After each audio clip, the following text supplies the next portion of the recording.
ใส่หมอลี่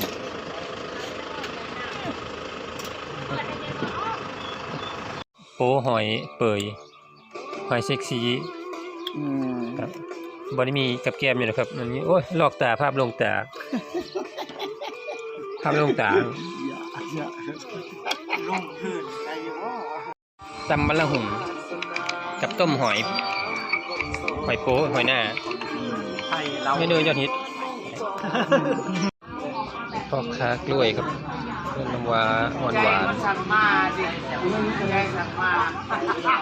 กล้วยน้ำว้าหวานเลิกงานแล้วครับเที่ยง5 นาทีน้ำฟ้าลาย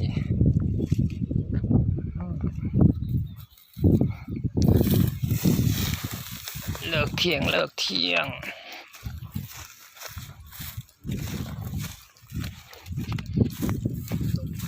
นี่คือนายช่างกุยบันทางโหงไปรถพักเบรกหน้าผัด4 โมง 46อันผู้เป็นประกาศนะลูกน้องรถไปขึ้นป่าขึ้นอันนั้นรถได้มาแล้วมาให้ลาวก็เลยมาเอ็ดก็เลยได้ปิดโอ้กระลักเดียบจิ้มเบิ้งนี่ล่ะกลับมาที่เดิมลุ่นสดยามสาย2 โมง 1 นาทีครับผมตอนนี้ลงงานแล้วต้นพุทธามกทันศิลปะมัดเปใช้ได้เลยนี่คักไปคนข้าเอิ้นว่าเขาควาย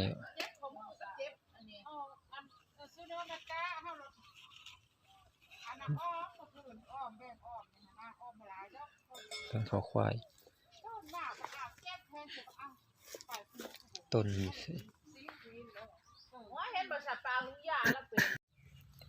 สวัสดีครับพักเบรก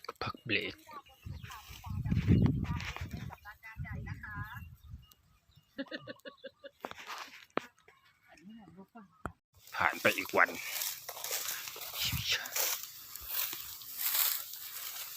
ถ้าเอาก่อนเข้ากล้องอยู่ปะเข้าละวิดีโอเด้อบัดนี้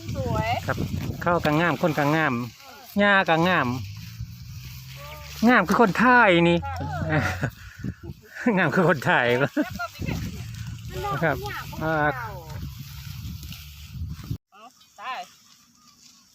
ข้าวสวย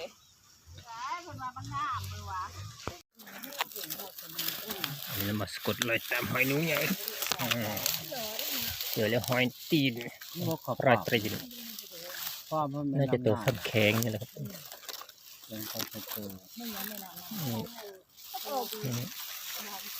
ับไปหันโดนแน่ๆลงมาแล้วครับลงมาของเชฟเด็ดคนอยู่ไหนทางเข้าไปอยู่ใสอย่างนี้นะ